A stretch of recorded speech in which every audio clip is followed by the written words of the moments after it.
ગુજરાતમાં પડેલા અમુક જિલ્લાઓમાં જે વરસાદ પડ્યો છે તે વરસાદને કારણે ખરેખર અમુક જે લોકો છે, ખેડૂતોના પરિવારજનો છે એ બેઘર બન્યા છે।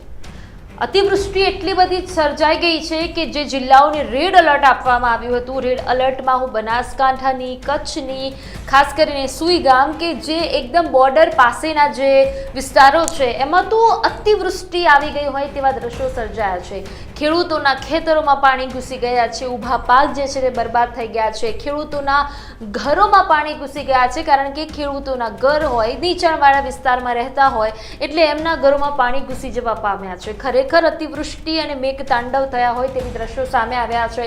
સુઈ ગામમાં, કચ્છમાં, રાપરમાં, બનાસકાંઠા જિલ્લામાં અમુક એવી જગ્યાઓ છે કે જ્યાં ખરેખર ખૂબ જ દયનીય હાલત છે। એ દ્રશ્યો જોઈએ પણ બે ઘડીક માટે વિચાર આવી જાય કે કુદરત ખરેખર ખૂબ લોકો પર વરસી રહ્યા છે। કુદરત પોતાની જે ગુસ્સો કુદરતની અંદર છે, મેઘતાંડવ જે છે તે જોવા મળી રહ્યો છે કારણ કે લોકો એક બાજુ રડી રહ્યા છે, એમનો ઊભો પાક બરબાદ થઈ જાય છે, આખા વર્ષની મહેનત એમની પાણીમાં જતી રહે છે, એમને પૈસા મળતા નથી, રોજ કમાઈને રોજ ખાવાવાળા ખેડૂતોની હાલત ખૂબ જ દયનીય બની છે।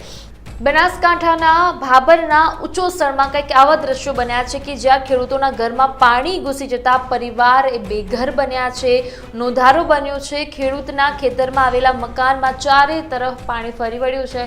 સ્ક્રીન પર આપ દ્રશ્યો જોઈ રહ્યા છો। ખેડૂતોના ઘરમાં પાણી ફરી વળતા ઘરવખરી સહિત અનેક માલ સામાન જે છે તે પલળી જતા મસ્ત મોટું નુકસાન થયું છે।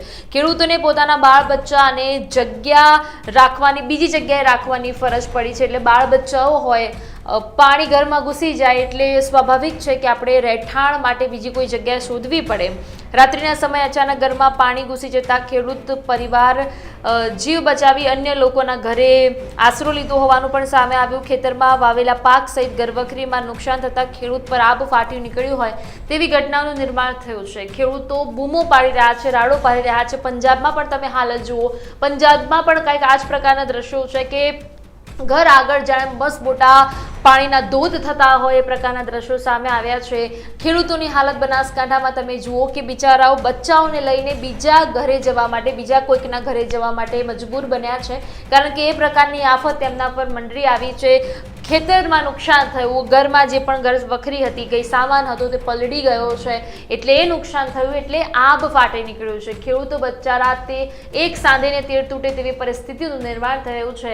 લોકો કહે છે કે વરસાદમાં શું વરસાદ તો નથી આવતો, અમુક જિલ્લાઓને રેડ એલર્ટ આપવામાં આવ્યા છે। વિસ્તારોમાં જઈને ખરેખર જોવાની જરૂર છે કે રેડ એલર્ટ એ વિસ્તારોમાં કેમ આપવામાં આવ્યા છે। લાઈવ 24 ન્યૂઝ પણ અપીલ કરે છે કે જ્યાં સુધી હવામાન વિભાગના નિષ્ણાંતો, હવામાન વિભાગ જ્યાં સુધી તમને સાવચેત રહેવાની અને રાખવાની કોશિશ કરે છે ત્યાં સુધી તમારે દરેકને સાવચેત રહેવાની જરૂર છે કારણ કે અમુક એવા રેડ એલર્ટ, ઓરેન્જ એલર્ટ ને યલો એલર્ટ જેવા વિસ્તારો છે તેમને ખૂબ સાવચેત રહેવાની જરૂર છે। ખાસ રેડ એલર્ટ વાળા વિસ્તારો, બનાસકાંઠા, ઉત્તર ગુજરાત આખું રેડ એલર્ટમાં આવતું હતું ને આફત આવી છે એવું પણ નથી। સુઈગામાં તમે જોઈ શકો છો, તમે બનાસકાંઠા, ડીસા, સિદ્ધપુર એમાં જોઈ શકો છો, હિંમતનગર, સાબરકાંઠામાં બહુ જ બધી જગ્યાએ ભારે નુકસાન થયું છે। લાઈવ 24 ન્યૂઝ અપીલ કરે છે કે તમે તમારા ઘરે રહો, સાવધાન રહો, સતર્ક રહો। નમસ્કાર।